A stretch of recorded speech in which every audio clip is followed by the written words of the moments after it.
हिंदू धर्म में दशा माता व्रत का विशेष महत्व होता है।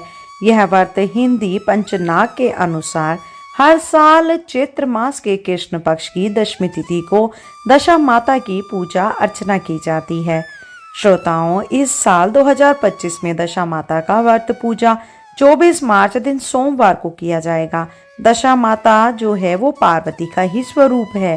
इस दिन सभी व्रती महिलाएं अपने घर की बिगड़ी हुई दशा को सुधारने के लिए और पति बच्चों की लंबी आयु के लिए व्रत उपवास रखती हैं और माता दशा से अपने पूरे परिवार की सुख समृद्धि की कामना करती हैं। इसके बाद माता दशा की पूजा अर्चना करने के बाद महिलाएं डोरा को गले में साल भर तक धारण करती हैं। मान्यता है कि ऐसा करने से सभी परेशानियों से मुक्ति मिलती है और घर के सदस्यों की उन्नति होती है। लेकिन जो महिलाएं इस डोरे को पूरे साल तक धारण नहीं कर सकती हैं, तो वह महिलाएं वैशाख मास के शुक्ल पक्ष में कोई भी अच्छा दिन देखकर माता के चरणों में अर्पित कर सकती हैं।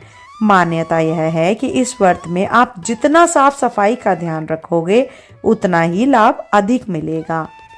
ऐसा भी माना जाता है कि जब मनुष्य की दशा ठीक होती है तब उसके सभी कार्य अनुकूल होते हैं, किंतु जब यह प्रतिकूल होती है तब मनुष्य को बहुत परेशानी होती है। सभी परेशानियों से निजात पाने के लिए इस व्रत को करने की मान्यता है।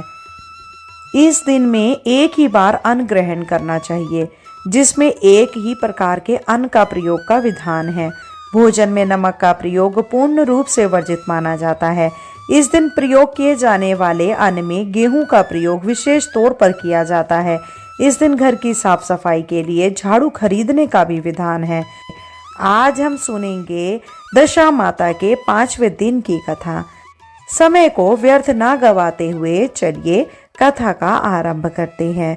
आप भी प्रसन्नचित्त होकर एकाग्र मन से माता रानी का ध्यान कर कर इस कथा को बहुत प्रेम से अवश्य सुनिएगा। बोलिए दशा माता की जय। एक राजा की 2 रानियां थी। राजा की प्यारी रानी को लक्ष्मी कहा जाता था और दूसरी रानी को रानी होने पर भी कुलक्ष्मी कहा जाता था। एक दिन लक्ष्मी रानी क्रोधित होकर लकड़ी का पाटा ले मालिन कपड़े पहनकर कोप भवन में जा लेटी। राजा ने लक्ष्मी से पूछा, तुम कोप भवन में क्यों पड़ी हो? तुम क्या चाहती हो? रानी बोली, कुलक्ष्मी का देश निकाला दिया जाए।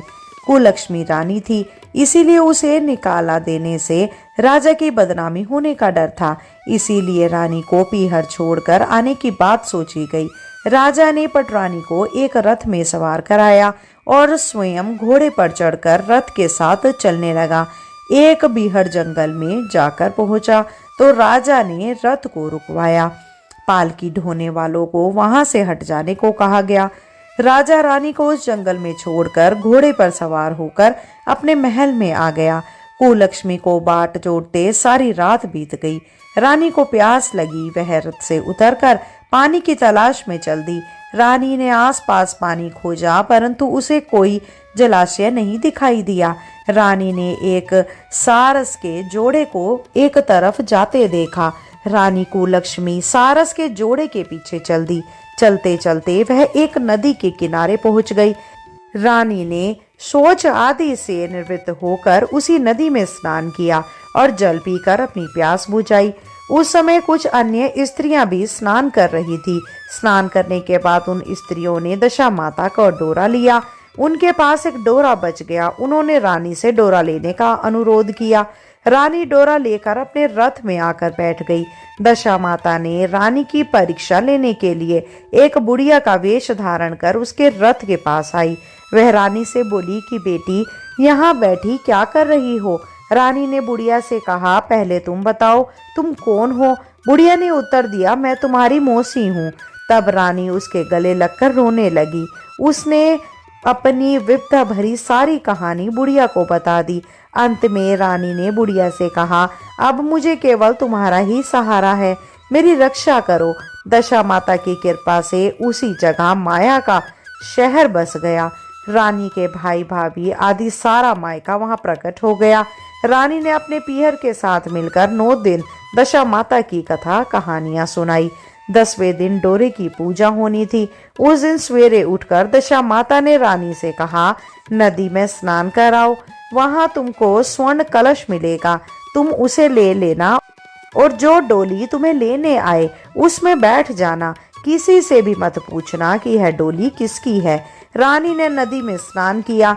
वह स्नान कर कर बाहर निकल आई तो उसे 2 स्वर्ण के कलश नदी के किनारे रखे मिले। उन्हीं के पास रेशमी वस्त्र रखे थे। उन वस्त्रों को रानी ने पहन लिया। वह चलने को तैयार हुई तो उसे डोली आती दिखाई दी। वह डोली में बैठ गई और अपने घर पहुंच गई। घर पहुंचकर उसने माया के परिवार की सब महिलाएं सहित दशा माता की डोरे की पूजा की, सुहागनों को भोजन कराया। इसके बाद उसने पारण किया। अब रानी अपने पीहर में आनंद पूर्वक सबके साथ मिलकर रहने लगी। इधर कुछ समय बाद राजा को रानी कुलक्ष्मी का ध्यान आया। राजा ने विचार किया कि जिस दिन से मैं रानी को जंगल में छोड़कर आया हूँ तब से उसका कोई समाचार नहीं मिला। चलकर देखना चाहिए कि रानी कुलक्ष्मी का क्या हाल है। मंत्रियों ने राजा को समझाया कि अब रानी से मिलना आपके लिए ठीक नहीं होगा, परंतु राजा ने मंत्रियों की बात पर कोई ध्यान ही नहीं दिया। वह घोड़े पर सवार होकर उसी स्थान पर पहुंचा जहां पर रानी को छोड़कर आया था।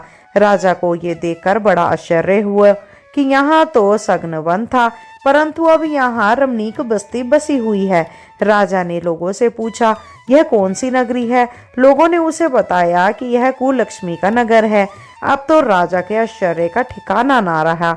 वह बार बार सोच रहा था कि क्या यह नगरी मेरी पटरानी कुलक्ष्मी द्वारा बसाया गया नगर है। राजा ने कुलक्ष्मी के महल के पास जाकर सूचना भिजवाई कि उनसे अमुक देश के राजा मिलना चाहते हैं। रानी ने राजा को पहचान कर मिलने से मना कर दिया, परंतु मौसी ने उसे समझाया कि हिंदुओं में तो पति परमेश्वर माना जाता है। तुम्हें यही उचित है कि तुम यथाशक्ति उनका आदर सत्कार करो। मौसी के कहने पर रानी कुलक्ष्मी ने राजा को महल में बुलवाया। दोपहर में राजा को भोजन पर बुलाया गया। राजा के साथ नाई भी था। रानी राजा और नाई को भोजन कराने लगी। पहली बार रानी ने नाई की पतल पर भोजन परोसा तो नाई ने रानी के पैर पर एक छींटा लगाया। रानी इस भेद को नहीं समझ सकी कि नाई ने उसके पैर पर रायते का छींटा क्यों मारा। रानी दूसरी बार पोशाक बदलकर फिर आई। राजा मन में सोचने लगा कि यहाँ तो बहुत सी रानियां हैं, सबकी शक्ल एक जैसी है, मैं अपनी रानी को कैसे पहचानूंगा। डेरे आकर राजा ने नाई से कहा, यहाँ तो कई रानियां हैं, मैं अपनी रानी को कैसे पहचानूं। नाई बड़ा चतुर था। वह बोला, रानी तो एक ही है, परंतु वह पोशाक बदल बदल कर आपके सामने आ रही है। राजा ने नाई से पूछा, तुम्हें कैसे पता चला कि रानी एक ही है? नाई बोला कि मैंने उसके पैर पर रायते का छींटा मारा था।